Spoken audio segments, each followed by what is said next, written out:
Saudações, pessoal! Nessa apresentação, nós vamos ver as proteínas atuando como enzimas, que seriam máquinas aceleradoras de reações metabólicas. Enzimas são substâncias catalisadoras. O que significa dizer isso? São substâncias que podem aumentar, e muito, as velocidades das reações metabólicas.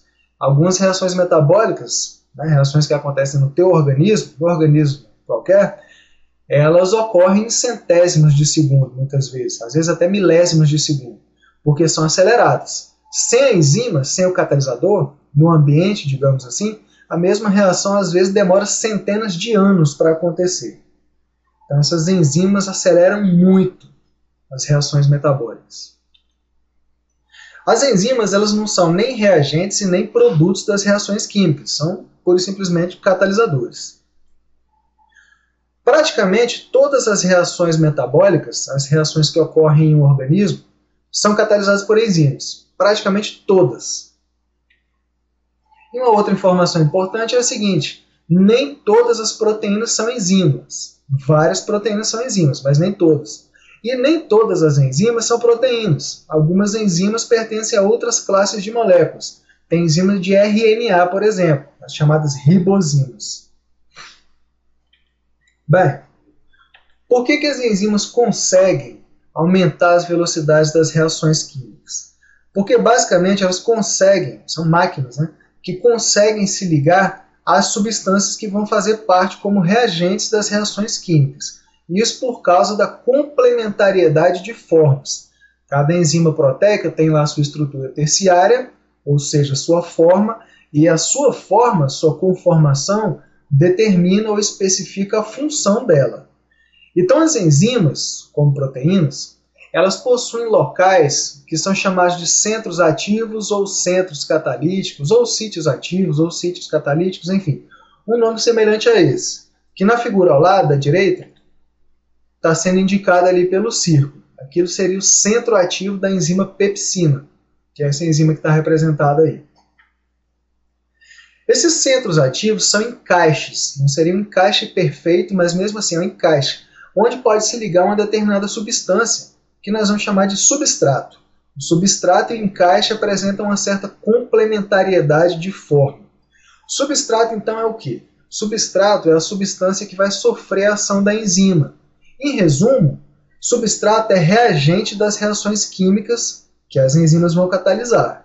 Ali na figura, o substrato está sendo indicado pela cor verde. A pepsina é uma enzima proteica que quebra proteínas. Então aquele substrato verde é uma proteína que vai ser quebrada pela enzima. É bom a gente destacar que o centro ativo das enzimas geralmente ele é específico para somente um tipo de substrato. Ele vai apresentar complementariedade de forma somente com relação a um tipo de substrato. Então você espera que ele vai se ligar somente a ele. Claro que tem exceções, mas você espera que aquele substrato vá se ligar somente àquela enzima, ou melhor até, naquele centro ativo de uma determinada enzima, vai se ligar apenas um tipo de substrato, ou tipos de substrato, e não vários outros tipos de moléculas diferentes. De novo, por quê? Por causa da complementariedade de formas. O centro ativo é específico para aquela substância que apresenta complementariedade de formas em relação a ele. Bem, então vamos exemplificar a atividade enzimática usando como exemplo uma enzima chamada sacarase. E essa enzima acelera a seguinte reação, a reação de quebra da sacarose, que é um disacarídeo. A sacarose, o disacarídeo, pode ser quebrada em dois monossacarídeos, a glicose e a frutose. Então aqui na figura, de verde, nós estamos representando a sacarase, que é a enzima proteica, e aquelas moléculas azuis seriam dois disacarídeos. O de cima seria a maltose. A maltose é constituída por duas moléculas de glicose, dois monossacarídeos. E embaixo nós temos a sacarose, que é efetivamente o substrato da sacarase. Sacarose é constituída então de glicose ligada à frutose. A maltose ela não pode ser substrato da sacarase. Por quê? Porque a maltose não apresenta complementariedade de forma com o sítio ativo, ou centro ativo, da sacarase. Olha só, não consegue se ligar lá. Então não é substrato dessa enzima sacarase. Já a sacarose, sim. Ela consegue se ligar no centro ativo da sacarase, por conta da complementariedade de formas. Então, ligada lá, a enzima pode, então, efetuar a reação de quebra e gerar os dois produtos, a glicose e a frutose. Note que a sacarase, a enzima, é pura e simplesmente a máquina que acelera a reação. Ela começou de um jeito a reação e terminou do mesmo jeito. Ela não participa da reação nem como reagente e nem como produto. Basicamente, o que é mais importante saber sobre as enzimas já foi. Porém, vamos ver alguns outros conceitos. Cofatores, o que são? Várias enzimas elas requerem a ligação desses chamados cofatores para que se tornem ativas. O cofator seria uma porção não proteica da enzima proteica. Essa porção não proteica pode ser, por exemplo, um íon metálico, como cobre, magnésio, zinco, ferro, vários elementos que você pode obter a partir da ingestão dos sais minerais, e também vitaminas. Nesse caso das vitaminas, o cofator é uma molécula orgânica. Então, quando o cofator é uma molécula orgânica, nós chamamos o cofator de coenzima. Então, vamos observar o desenho. No desenho, em azul, nós temos o substrato da enzima, que está representado embaixo de laranja. Mas você percebe o seguinte, o substrato não tem forma complementar ao centro ativo da enzima. Olha lá, ele não consegue se ligar lá. Para que o substrato se ligue na enzima, aí sim é necessário que o cofator se ligue nela. Tá aí o cofator da enzima, de cinza. Agora, com o cofator ligado na enzima, ela se torna ativa e o substrato pode se ligar no centro ativo dela. Inibidores. O que seriam os inibidores? Inibidores são substâncias que podem se ligar às enzimas e inativá-las, fazer com que elas não mais sejam capazes de acelerar as reações metabólicas. Então, aí no desenho nós temos uma enzima e um substrato. O substrato pode se ligar lá no centro ativo da enzima. Agora, caso o inibidor se ligue lá na enzima, ele não vai mais poder se ligar. Vejamos então dois tipos de inibidores. O inibidor competitivo é o tipo de molécula que tem um formato, a estrutura, muito parecida com a estrutura do substrato. Então ela acaba que consegue se ligar no centro ativo da enzima. E com o inibidor competitivo ligado, com aquela substância ligada no centro ativo da enzima, o substrato não consegue se ligar. Outro tipo de inibidor é o inibidor não competitivo. Seria outra molécula capaz de se ligar em outro lugar da enzima, um lugar distinto do centro ativo. Quando esse inibidor não competitivo se liga na enzima, olha lá no centro ativo o que acontece. Esse inibidor ele promove uma mudança na estrutura terciária da enzima, mais especificamente no centro ativo.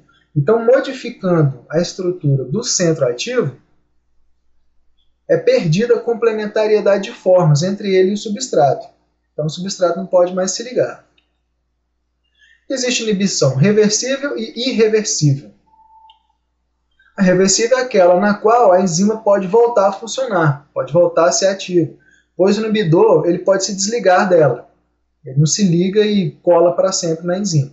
Ele se liga, mas também pode se dissociar dela. Já a inibição irreversível seria o contrário. A gente admite que a enzima não pode mais voltar a funcionar porque a ligação do inibidor a ela é muito forte, então ele não mais se dissocia dela. Um exemplo parecido com isso seria o caso no qual o monóxido de carbono se liga nas moléculas de hemoglobina e impedem que elas transportem oxigênio. Isso aí é uma ligação mais ou menos desse tipo aí. O monóxido de carbono se liga na hemoglobina com tanta força, com tanta afinidade, que você pode admitir que ele não solta mais. Apesar de a hemoglobina a gente não está considerando como sendo a enzima.